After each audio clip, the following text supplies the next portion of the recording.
Hi, I'm gonna show you how you can use the different functions of your bike. Starting from the left-hand side, you have the turning signals. So look at the arrows. Right turn, you push it to the right, and then left turn, you push it to the left. To cancel, you press this Y button. And here you have the horn. And you also have the high beam, low beam. But in order for the high beam, low beam to work, you will need to have the light setting turned to the furthest left, which corresponds to this button here. And the middle one is just for the rear light. And the rightmost one turns off all the lights, both the front and the rear. And you have the other horn as well. And here you have the throttle. So the more you turn, the higher the speed. And as you can see here, it also shows you the speed, the trip distance, and the battery level. And to stop the bike, you will need to apply the rear brake, which is located here. And the front brake is for the front wheel. And here you have the mirrors. You can adjust them according to the view that you want to have. Here you can also turn on your bike with a remote control. As you can see here, there are 4 buttons. So to turn on the bike, you will need to double click on the lightning bolt button. So to turn it off, you will press this unlock button. And to lock your bike, you will press this lock button. When it's locked, the alarm will be activated if someone attempts to move it. In addition, the motor is locked. You can cancel the alarm by clicking on the unlock button, which unlocks the bike. This last button here is a panic sound button where it will make 5 sounds for you to locate your bike, for example. And you have another copy. Now I'm going to show you how you can charge your bike. So first, there are 2 ways to charge your bike. One is underneath, from underneath here, where there's this charging port. To charge the battery directly from the bike, you will need to first plug it in to the charging port here and the outlet. So you need to unplug from the outlet first, and then from. And the second way is to connect to the battery. This part. If you need to charge a lead acid battery, you will need to use a lead acid charger. This one. And to charge it from the battery, you will need to first connect to the battery. Next, connect to an outlet. Any household outlet will work. So once you plug into the battery, you then connect to an outlet. And you need to make sure that the outlet gives a 110 alternate current output.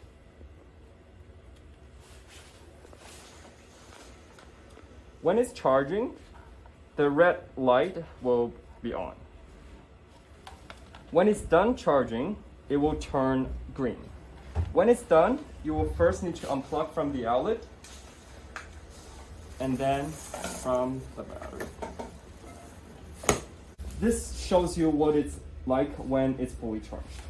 A lithium battery, you will need to use a lithium charger.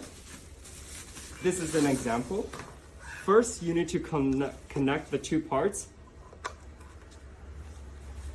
and then you just follow the same procedure. first in the battery or underneath here, and then to the outlet. When it's done, you first unplug from the outlet, then from the bike or the battery. It's very important that you first connect these two parts. For example, here this part should never be directly connect to the bike or the battery. So make sure you first do this before you charge the bike. And as you can see here, it does show the output voltage. So you need to make sure that your charger for your Urban T lithium battery matches this voltage here, 54.6 volt. And it takes approximately 6 hours to charge your lithium battery with this kind of.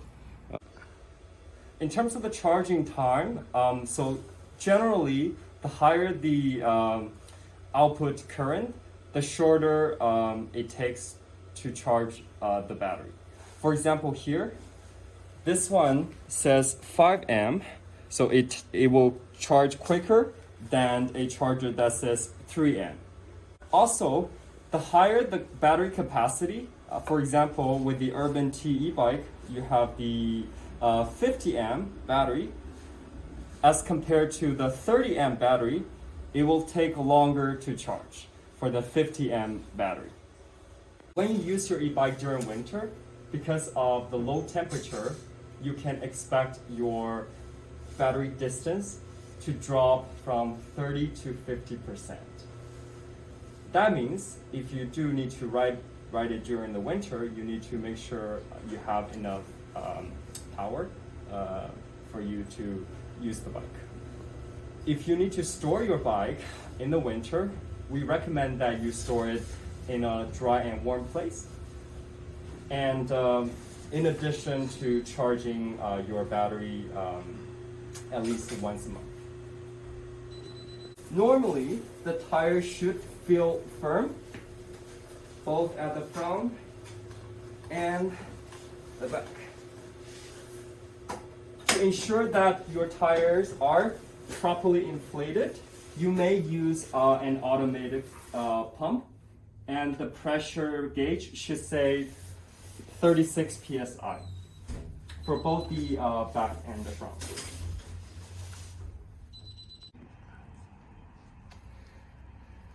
So when you do need to check your tires, it's very important that you check the pressure and pump the tires if needed, especially when it changes season.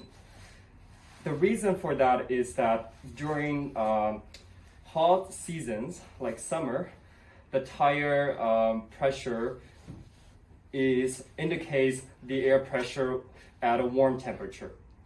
When the temperature drops, the air will shrink, so that will cause your tire to decrease the pressure.